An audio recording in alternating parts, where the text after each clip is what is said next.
और क्या कहते हैं, द्वादशी के दिन चावल खाना जरूरी है। एकादशी का पालना करना है तो द्वादशी को चावल का एक ग्रास खाओ, तब द्वादशी को चावल खाओगे तो एकादशी लगेगी। चावल नहीं खाओगे तो एकादशी नहीं लगेगी। द्वादशी को चावल खाना जरूरी है। क्यों कहते हैं? क्योंकि धान के खेत में जीव को छोड़ा जाता है, उस धान के खेत में, चावल के खेत में जीवात्मा रहती है। उसको चिड़िया खाती है तो चिड़िया के रूप में जन्म लेता है, मनुष्य खाता है तो मनुष्य के रूप में जन्म लेता है। इसलिए एकादशी के दिन चावल नहीं खाया जाता, क्योंकि एकादशी के दिन हम चावल खाएंगे तो जीव हत्या का दोष लग जाएगा। फिर कब खाना है? द्वादशी के दिन। द्वादशी के दिन क्यों खाया जाता है? क्योंकि हम एकादशी के व्रत करे रहते हैं और पहला घासा जब चावल का खाते हैं तो अपनी करी हुई एकादशी का पुण्य जितने जीव हमारे मुंह में जाते हैं उनको उसका पुण्य मिल जाता है और उनका फिर जन्म नहीं होता, वो तर जाते हैं, उनको एकादशी का भाग मिल जाता है। इसलिए कहते हैं एकादशी को चावल मत खाओ पर द्वादशी को दूध लक्ष्मी की वृद्धि कराता है, दही परिवार को एकत्रित करता है, शहद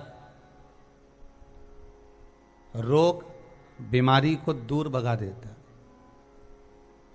घी घृत वंश की वृद्धि कर देता है। कोई घात मनुष्य के लिए आ रही है, कोई घात आ रही है, उसको रोक देता है।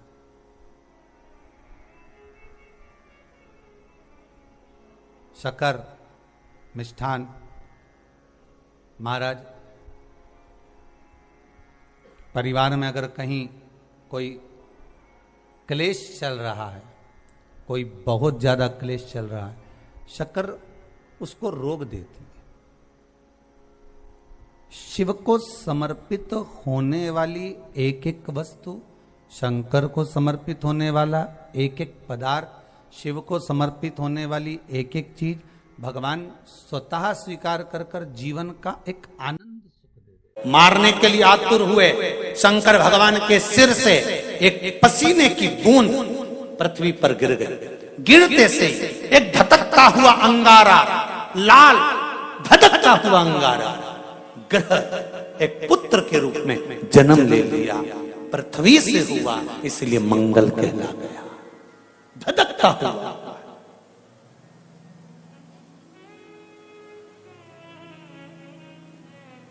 पर अंधकासुर अभी नहीं मरा है, अंधकासुर की मृत्यु अभी नहीं हुई है। हर हर महा, अंधकासुर की मृत्यु अभी नहीं हुई। धधकता हुए अंगारे के रूप में मंगल ग्रह प्रकट हो गए, जन्म ले लिए। पार्वती जी ने पूछा ये कौन है? शिव जी कहते हैं ये मेरे पुत्र के तुल्य है, क्योंकि मेरे शरीर के पसीने से उत्पन्न हुआ है, मेरे मस्तक के पसीने से पृथ्वी पर गिरने के कारण ये उत्पन्न हुआ है। इसका नाम मंगल होगा, ये ग्रह मंडल में रहेगा, देवताओं के रूप में पूजा जाएगा, पर मेरे क्रोध के कारण उत्पन्न हुआ है, इसलिए इसका ग्रह थोड़ा सा क्रूर होगा।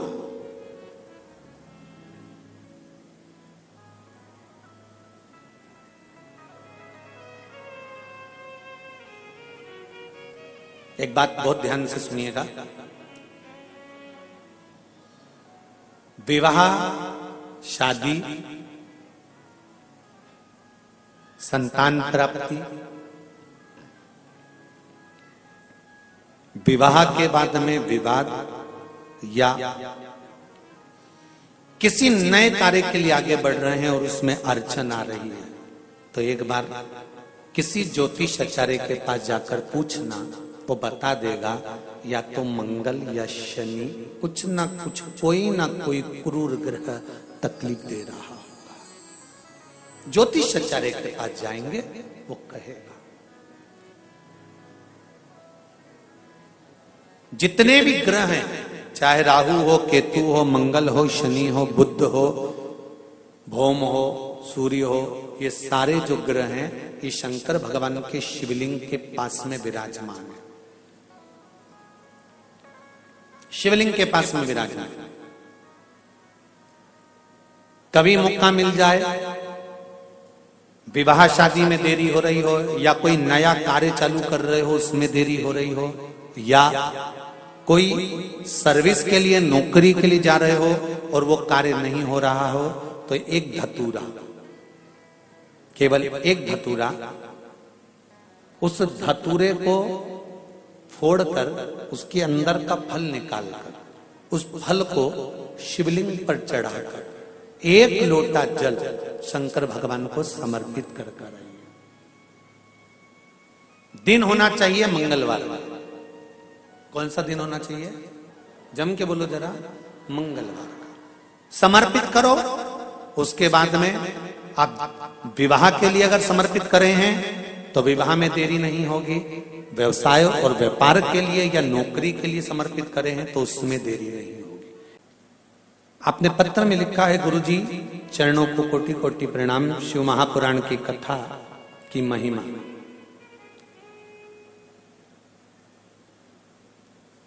क्या क्या बताऊं? शिव पंचायत कथा से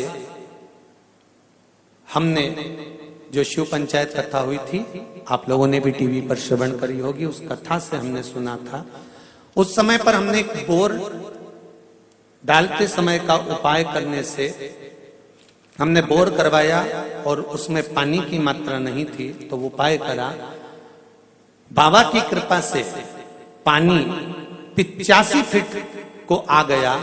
5 बेलपत्र पानी के तांबे के लोटे का डालकर धतूरे वाला प्रयोग का स्मरण किया और शिव की कृपा से वो जल 85 फीट पर अच्छा मीठा जल प्राप्त हो गया। ये शिव की कृपा है।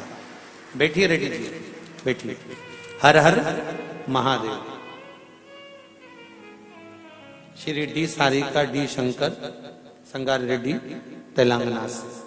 ये शिव की उपासना, ये शंकर की करुणा। आप अगर दिल से कर रहे हैं कोई उपाय, आप भगवान शंकर की आराधना अगर दिल से कर रहे हैं, भगवान शिव की आराधना आप हृदय से कर रहे हैं, तो ये निश्चित है कि शिव दिल से सुनेगा जरूर। तेरा ही दिया मैंने खाया पिया है, तेरा शुक्रिया। इतना सुंदर प्रश्न है। एक बार माता पार्वती जी ने शिव जी से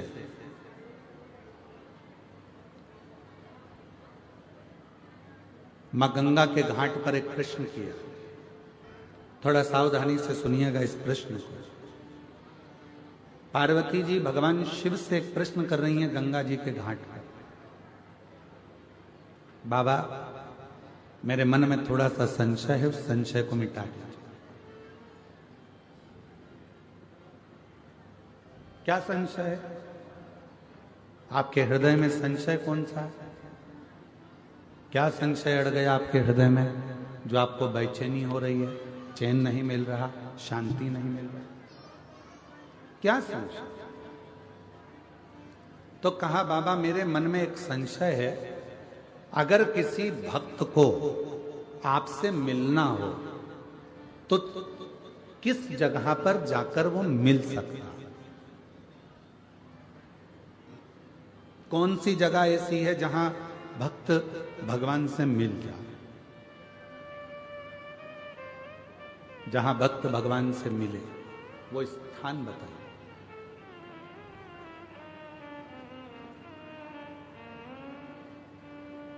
जैसे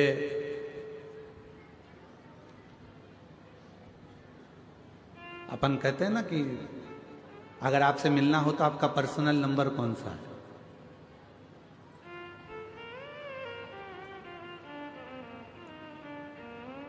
हमें अगर फोन करना है तो आपका पर्सनल नंबर कौन सा हो सकता है?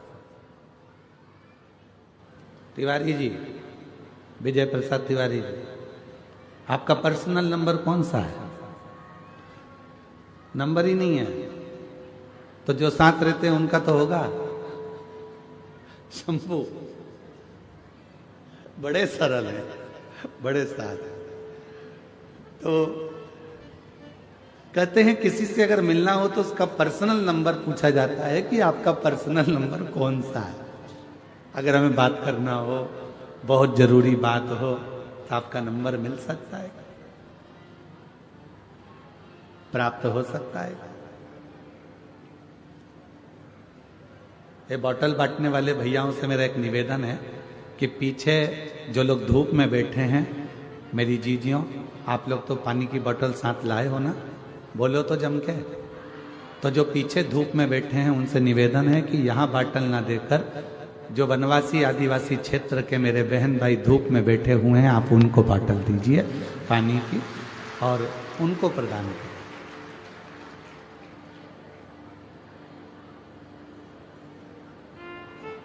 शिव कृपा करे, भगवान शंकर की कथा करे। तो पार्वती जी ने शिव जी से पूछा कि कोई भक्त आपसे मिलना चाहता है और उसको मिलना है तो आप हमेशा किस जगह मिल सकते, किस स्थान पर मिल सकते? कोई पर्सनल नंबर आपका दीजिए जिससे हम बात कर सकें। तो क्या वो कौन सी जगह है, कौन सा स्थान है जहां शिव तुरंत मिल सकते? फिर पार्वती जी ने कहा कि आप कैलाश पर मिल सकते हो।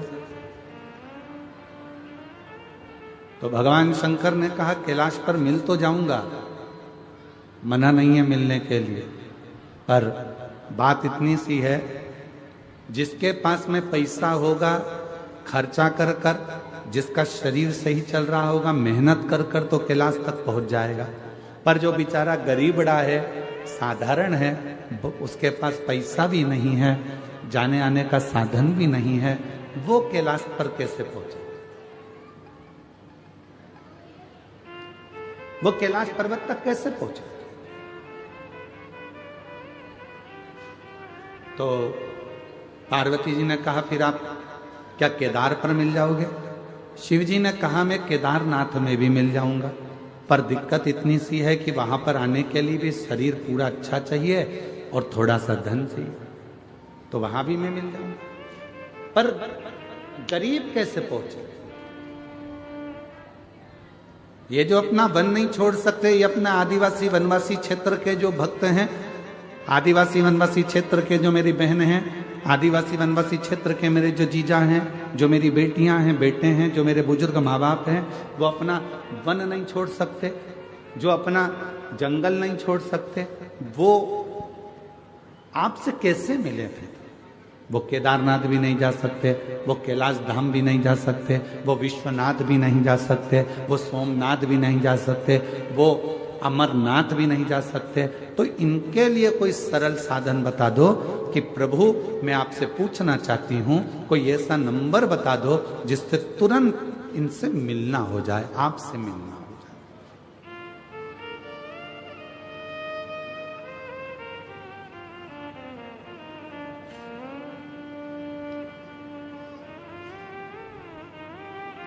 कोई ऐसा नंबर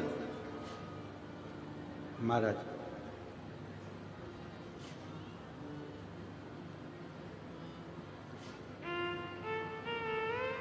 शिव जी मौन होकर बैठ गए। भगवान देवती मौन, कुछ बोले। फिर पार्वती जी ने कहा बताओ ना, कैलाश पर साधारण व्यक्ति नहीं पहुंच सकता, केदार पर नहीं पहुंच सकता, काशी नहीं पहुंच सकता, कोई ऐसी जगह बता दो जहां पर आप तुरंत मिल जाएं। तब भगवान शिव जी ने कहा पार्वती अगर मुझे तुरंत पाना है, एक क्षण में मुझे चाहिए, तो अपने दिल में मुझे झांक कर देखना प्रारंभ कर दो। मैं तुम्हारे हृदय में विराजमान, मैं अपने हृदय क्या दिल में।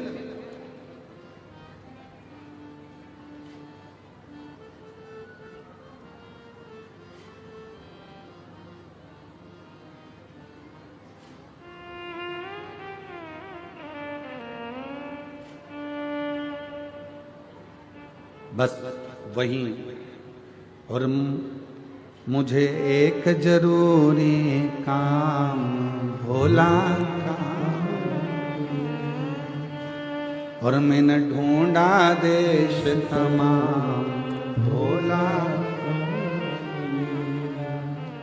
कहाँ मिलेगा कहाँ मिलेगा कहाँ मिलेगा, कहाँ मिलेंगे कहाँ मिलेंगे कहाँ मिलेंगे, मुझे एक जरूरी काम भोला। मैंने ढूंढा देश तमाम, भोला कहाँ मिलेगा। मुझे एक जरूरी काम, भोला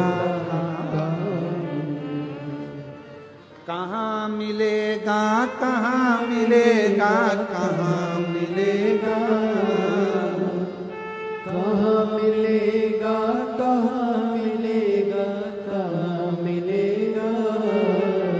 मैंने ढूंढा देश तमाम, भोला कहाँ मिलेगा। ओ मैंने ढूंढा देश तमाम, भोला। शिव कह रहे हैं कोई मुझे तीर्थ में ढूंढेगा, कोई मुझे स्थानों पर ढूंढेगा, कोई मुझे मंदिर में ढूंढेगा, कोई मुझे शिवालय में ढूंढेगा। जिसकी जहां मर्जी होगी कैलाश तक मुझे ढूंढने के लिए आएंगे। दुनिया के लोग सब जगह ढूंढते हैं, पर ईश्वर जो उसके अंदर बैठा हुआ है वो अंदर झांक कर नहीं देखता। जिस दिन वो अंदर झांकेगा, अंदर झांकने के लिए, अपने भीतर खोजने के लिए क्या करना पड़ेगा? तो कहा किसी एकांत में बैठकर, कहीं एकांत में बैठकर जब आप शंकर के ओम नाद को करोगे तो वो भीतर से प्रकट होकर तुम्हारे सम्मुख में आकर खड़ा हो जाए। जरा उत्तर दीजिएगा आप लोग सभी। तुम्हारे घर में 50,000 रुपए हैं,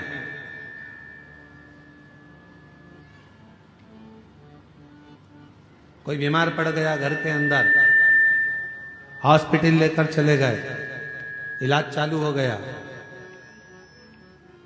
दवाइयां भी आने लगी, गोलियां भी आने लगी, हॉस्पिटल का खर्चा भी निकलने लगा, सब कुछ।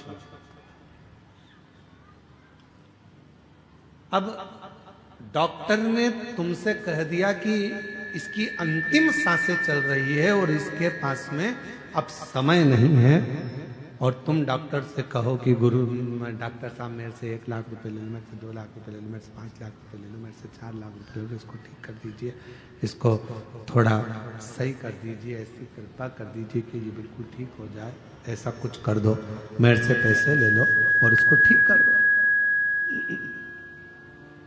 भगवान भोलेनाथ कृपा करो, मेरे से 2 लाख रुपए ले लो, 5 लाख रुपए ले लो, परंतु इसको ठीक कर दो। अब उस जगह पर पैसा काम नहीं आएगा, उस जगह पर तुम्हारा धन काम नहीं आएगा। डॉक्टर कहेगा मेरा काम मैं कर रहा हूं, दवाइयां भी दे रहा हूं, इंजेक्शन भी लगा रहा हूं, बोतल भी चढ़ा रहा हूं, सारी तैयारी कर रहा हूं, पर यह पैसा अब यहां काम नहीं आ रहा। अब तो यहां क्या काम आएगा? तो शास्त्र कहता है धन कमाना सरल है, पैसा कमाना सरल है, किसी के यहां जाकर मेहनत करोगे 200-500 रुपए दे देगा।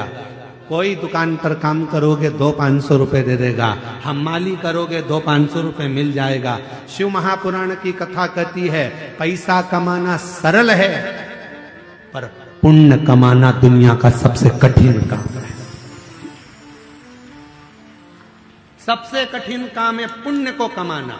क्यों?